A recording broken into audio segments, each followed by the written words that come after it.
La manera más sencilla de ver la velocidad instantánea es cuando uno va en el vehículo y el vehículo contiene lo que se llama el velocímetro, cuando uno puede chequear ahí qué velocidad lleva.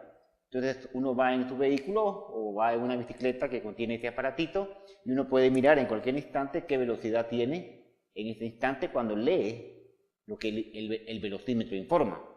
Entonces básicamente un velocímetro nos indica, como quien dice, la velocidad instantánea que lleva el móvil en el momento en que yo quisiera. Eso es lo que queremos. Ahora, bajo el punto de vista matemático, para nuestro curso es un poquito complicado tratar de meterse con todo un conjunto matemático. Entonces lo que vamos a hacer es esto. Nos vamos a imaginar lo siguiente. Voy a considerar un sistema XY acá. De aquí está el observador y una partícula que lleva una cierta trayectoria.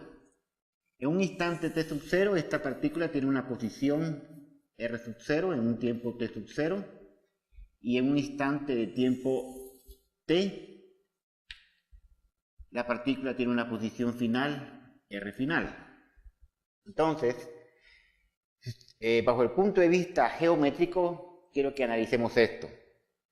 Básicamente, este es un punto donde la partícula se encontraba en un instante t sub 0 y este es otro punto donde la partícula se encontraba ahí. Si yo uno esos dos puntos, acá así, básicamente, bajo el punto de vista de la geometría, nosotros tenemos lo que se llama una recta secante. ¿Qué significa eso? Que esta recta toca a la curva en dos puntos. Entonces, la idea fundamental es que lo toque en un punto, o sea, que no sea básicamente en un intervalo de tiempo, sino que sea en un tiempo t. Ya sea este t sub 0, sea este t final, y lo que queremos es que en un instante de tiempo t, en un instante de tiempo, ¿qué velocidad lleva el móvil en ese momento? Esa es la idea central. Entonces, lo que yo quiero es primero quitarme el intervalo, no considerar un tiempo t final y un tiempo t inicial, sino simplemente un tiempo t. Y el objetivo es, bajo el punto de vista de la geometría, es que ese punto t represente nada más lo que le vamos a llamar una recta tangente. Entonces, quiero pasar de una recta secante a una recta tangente. Esas fueron las ideas básicas de Isaac Newton. En aquellos tiempos había mucha geometría, no se sabía nada del cálculo, él estaba construyendo el cálculo.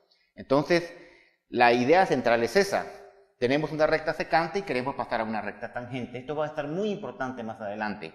Entonces, si se dan cuenta, la idea que tuvo Newton fue venir y hacer de ese intervalo de tiempo cada vez más corto.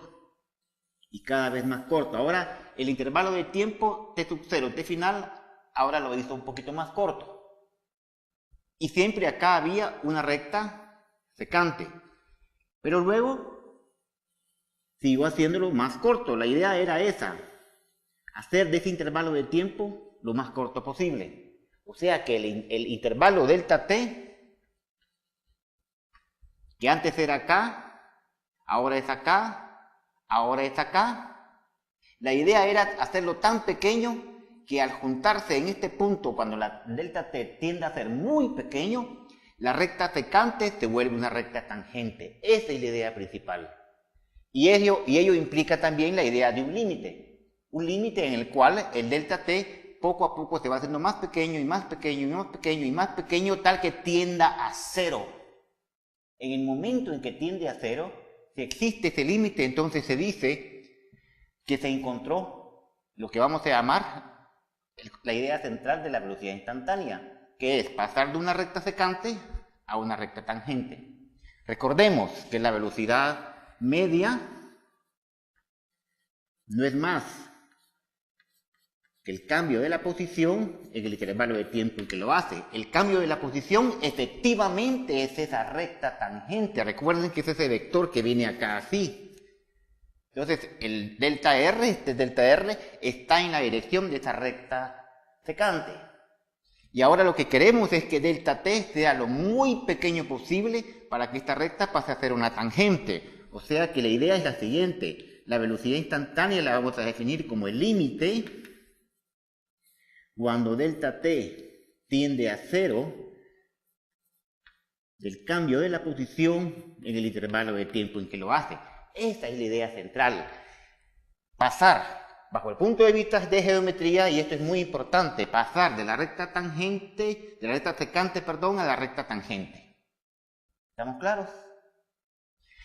Esto que está acá es lo que se va a definir simplemente como velocidad instantánea. Y bajo el lenguaje del matemático alemán Leibniz, que también estaba estudiando lo que era el cálculo, a él se le debe esta notación. La velocidad instantánea no es más que la razón de cambio de la posición en la unidad de tiempo. Esto que está acá se define como una razón de cambio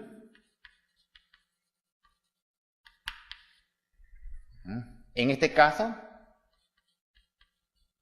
de la posición en la unidad de tiempo. Y esto es básicamente lo que vamos a definir como velocidad instantánea, la razón de cambio de la posición en la unidad de tiempo. La velocidad instantánea, definida entonces como la razón de cambio de la posición en la unidad de tiempo, la podemos escribir así: la razón de cambio en la unidad de tiempo del vector posición, que sería x, y, z, esto es r, no es nada más que un vector que tiene la característica de una razón de cambio en la unidad de tiempo en x, una razón de unidad de cambio de la posición en y en el tiempo, y una razón de cambio de la posición en z en el tiempo, y que esto lo vamos a escribir de esta manera. La velocidad instantánea no es más que la rapidez en x, la rapidez en y la rapidez en z, unidades metros por unidad de segundo, donde la rapidez en x juega este papel, la rapidez en y juega este papel, y la rapidez en z juega este papel. ¿De acuerdo? Esta va a ser la manera con que vamos a trabajar la velocidad instantánea. Recuérdense que todo vector velocidad, y esto es un punto muy importante, todo vector se puede escribir como la rapidez del vector por un vector unitario en su dirección. Esta rapidez, si yo la conozco en función de estos componentes, la rapidez no es más que la raíz cuadrada de la componente en x al cuadrado, la componente en y al cuadrado, la componente en z al cuadrado. Entiéndase muy bien, el vector se le llama velocidad, todo esto es velocidad, y simplemente al tamaño de la velocidad se le llama rapidez. Esto es rapidez. Entonces, cuando yo les digo a ustedes calcular la rapidez, significa calcular el tamaño del vector velocidad. Pero cuando yo les digo a ustedes calcular la velocidad, significa calcular la velocidad y un vector unitario en su dirección, o simplemente las componentes del vector velocidad. Ahora, para tener clara esta idea de lo que es la velocidad instantánea como un límite, vamos a hacer un pequeño ejercicio que nos va a servir para aclarar estas ideas. Consideremos, por ejemplo, la componente en x. Imaginémonos que acá en la dirección x un cuerpo lleva una posición como función del tiempo, acá así, y que después, en un tiempo más adelante, la posición del cuerpo es t más un pequeño intervalo que él pasó. Aquí estaba en un tiempo t y aquí hubo un t más delta t. ¿De acuerdo? Sabemos que la rapidez instantánea en x la hemos definido como el límite cuando delta t tiende a 0, el cambio en la posición en el intervalo de tiempo en que se hace. Ahora, Acá el observador mira una partícula en un tiempo t y dice que está en una cierta posición. Algo muy importante es que ahora esta posición es un funcional, es una función que depende del tiempo. Luego pasa cierto intervalo de tiempo, delta t, y dice que cuando la partícula se mueve, en el tiempo t más delta t se encuentra en otra posición, también que depende de esa función del tiempo. Vamos a considerar por simplicidad un funcional de posición que depende del tiempo como un t cuadrado. Más adelante vamos a ver con más detalle ese tipo de cosas, pero por el momento simplemente estamos haciendo un pequeño ejemplo. Ahora, el cálculo de la rapidez en x instantánea sería el límite, cuando delta t tiende a 0, del cambio de la posición. El cambio de la posición sería posición final menos la posición inicial dividido el intervalo de tiempo en que lo hace. Esta rapidez en x sería básicamente el límite cuando el delta t tiende a 0 de... Aquí tengo la posición en función de t más delta t. El funcional está acá, entonces en vez de poner simplemente t, pongo t más delta t. O sea, t más el intervalo de tiempo al cuadrado, menos la función que solamente depende del tiempo, que es la misma historia que está acá. T cuadrado dividido el intervalo de tiempo. Ahora procedamos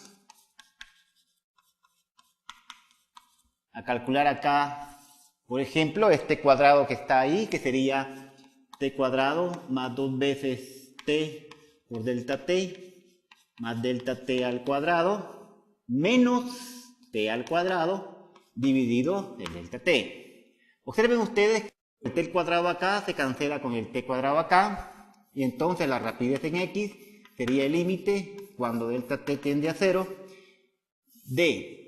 Ahora, voy a sacar aquí un factor común, intervalo de tiempo delta t, que sería 2t, 2t más delta t, factor común de delta t dividido delta t. Este sería el factor común acá. Pueden observar que el delta t se cancela y entonces me queda que la rapidez instantánea en x sería el límite cuando delta t tiende a 0 de simplemente 2t más delta t. Como ustedes pueden ver, este límite, básicamente cuando delta t tiende a 0 es como decir esto que está acá se va a 0 y por lo tanto la rapidez en x instantánea simplemente sería 2t. El límite existe, por lo tanto esa sería la rapidez instantánea de la partícula en movimiento en una dimensión. Por lo tanto, para una posición cuyo funcional como función del tiempo tiene esta forma, entonces su rapidez instantánea en la dirección x sería simplemente 2t. Y hay un ejemplo, por ejemplo, sencillo del cálculo de una velocidad instantánea.